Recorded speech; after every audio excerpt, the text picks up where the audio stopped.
വീറ്റോറണ്ടിൻ്റെ പുതിയൊരു എപ്പിസോഡിലേക്ക് എല്ലാവർക്കും സ്വാഗതം. ഇന്ന് ഞാൻ വന്നിട്ടുള്ളത് നമ്മളെ നാട്ടിൽ അമ്മിനിക്കാട് കുറ്റിപ്പുള്ളി മദ്രസ, അതുപോലെ ഉപ്പുംകാവ് ക്ഷേത്രം, ആ റോഡിൻ്റെ വികസനത്തിൻ്റെ ഇത് കണ്ടിട്ടോ. ഒന്നുമല്ല, റോഡ് വെള്ളപ്പൈപ്പിന് വേണ്ടി കുറച്ച് പൊളിച്ചിരുന്നു. അതുപോലെ തന്നെ ഈ ഏരിയ കുറച്ച് സൈഡ് പടുത്തപ്പോൾ വീതി കൂട്ടി സെറ്റ് ചെയ്യുന്ന പരിപാടിയാണ് നടന്നുകൊണ്ടിരിക്കുന്നത്. നല്ല പരിപാടിയാണ്. ഇവിടെ ഒരുപാട് കാലത്തെ പ്രശ്നം തന്നെയാണ് വീതി കുറവ്. ഈ തോടിൻ്റെ സൈഡും വണ്ടികൾക്ക് പോകാനും പറ്റാതെ, അപ്പോൾ മാക്സിമം കിട്ടുന്ന രൂപത്തിൽ വർക്ക് നടന്നുകൊണ്ടിരിക്കുന്നുണ്ട്. അപ്പോൾ ആ സമയത്ത് തന്നെ എന്നോട് ഇതുപോലെ ഒരാൾ വിളിച്ചിട്ട് പറഞ്ഞു, ഇങ്ങനെ കല്ലും മണ്ണൊക്കെ തോട്ട് കിട്ടുന്നതായിരുന്നു. വികസനമായി വരുമ്പോൾ വർക്ക് എടുക്കുമ്പോൾ അവിടെ വരുന്ന മണ്ണ് കല്ലും ഒക്കെ തോട്ട് കിട്ടുന്നതായിരുന്നു. അപ്പം ഇങ്ങനെ ഞാൻ വന്നതാണ്. അപ്പോൾ ഈ സൈഡിൽ കൂടിയാണ് ഫുള്ള് കല്ലും മണ്ണും ഇട്ടിന്. അപ്പോൾ ഇപ്പോൾ അത് ഏകദേശം ആരൊക്കെ കംപ്ലയിൻറ്റ് പറഞ്ഞിട്ട് എന്താ അറിയില്ല, അതൊക്കെ മാറ്റിക്കണം. മണ്ണ് കുറച്ച് ഇപ്പോൾ ഇങ്ങനെ കിടക്കേണ്ട അതിൻ്റെ ബാക്കി. അപ്പോൾ ഇതൊക്കെ ഇടുമ്പോൾ തന്നെ ഒരു ലോജിക്കിൽ ചിന്തിച്ചാൽ തന്നെ മതി. കാരണം ഈ സൈഡ് പാടാണ്, വളരെ ഹൈറ്റ് കുറഞ്ഞ സ്ഥലമാണ്.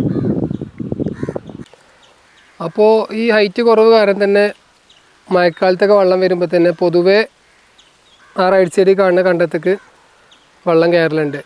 അത് കുറച്ച് വലിയ നെല്ലൊക്കെ ആണെങ്കിൽ വലിയ പ്രശ്നമൊന്നും വരില്ല, എന്നാലും പ്രശ്നമാണ്. എന്നാലും അത്ര പ്രശ്നം വരില്ല.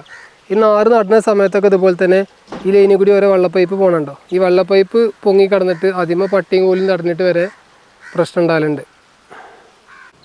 അപ്പോൾ അങ്ങനെ ഇരിക്കെ പിന്നെ ഈ ഒരു മണ്ണ് ഈ സൈഡിലിട്ട് കഴിഞ്ഞാൽ വെള്ളം വരുമ്പോൾ എന്തായാലും അതിൻ്റെ ഫോഴ്സിങ് റൈറ്റ് സൈഡിലേക്കേ പോവുള്ളൂ. കാരണം ലെഫ്റ്റിൽ പോകാനുള്ള സ്പേസ് ഇല്ലാത്തതോട് നേരെ എന്തായാലും റൈറ്റ് സൈഡിൽ കൂടി നല്ല കുത്തി ഒലിച്ച് പോകും. അങ്ങനെ ആകുമ്പോൾ ആ റൈറ്റ് സൈഡിൽ കൃഷി ചെയ്യുന്ന ആൾക്കാർക്ക് വളരെ ബുദ്ധിമുട്ടായിരിക്കും അത്.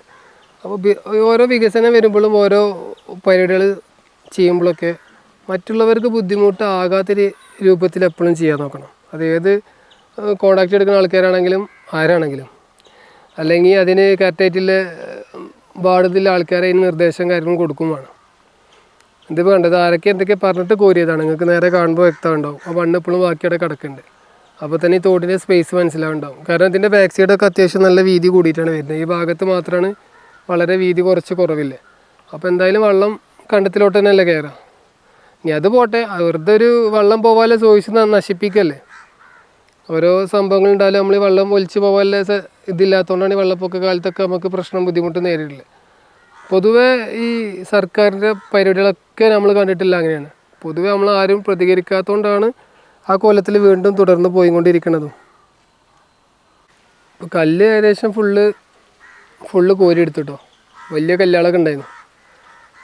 അപ്പോൾ മഴക്കാലത്ത് പിന്നെ വെള്ളം വന്നാൽ മണ്ണ് കുറച്ചൊക്കെ പോകും, പക്ഷേ കല്ല് പോവില്ല. കല്ല് വന്ന് കിടന്ന് കഴിയുമ്പോൾ ഇങ്ങനെ തങ്ങി കിടന്ന് തോട് പറ്റില്ലാതാവും. അല്ലെങ്കിൽ തന്നെ എനിക്ക് തോന്നുന്നു ഈ സൈഡിൽ നിന്ന് JCB ഉപയോഗിച്ച് മാന്തേണ്ട സമയം അയക്കണം. ഈ ഒരു കുറച്ച് ഏരിയ ഒന്ന് ക്ലീൻ ചെയ്യേണ്ട ഇതയക്കണം. കാരണം വളരെ ഇതിൻ്റെ സൈസ് കുറഞ്ഞ് വരലെടുത്തേക്കണം. അപ്പോൾ അടുത്തൊരു വീഡിയോയുമായി വരാം. ബൈ. ഇത്രയും വീതിയിൽ വരുന്ന തോടാണ്. അതാണ് അവിടെ എത്തുമ്പോൾ അതിൻ്റെ നിങ്ങൾ സൈസ് കണ്ടില്ലേ, അത്രയും ചെറിയ ഏരിയ. പിന്നെ അതിലോട്ട് മണ്ണിട്ട് കഴിഞ്ഞാൽ അവസ്ഥ നിങ്ങൾക്ക് ഊഹിക്കാവുന്നതല്ലേ ഉള്ളൂ. ഇതിന് മുമ്പ് നമ്മൾ നടുന്ന വീഡിയോ കിട്ടിയിരുന്നു.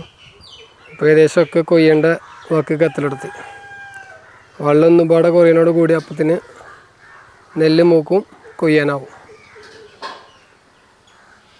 ഏകദേശം ഫുള്ള് കതിരിട്ട് തൂങ്ങി നിൽക്കലെടുത്തിട്ടോ.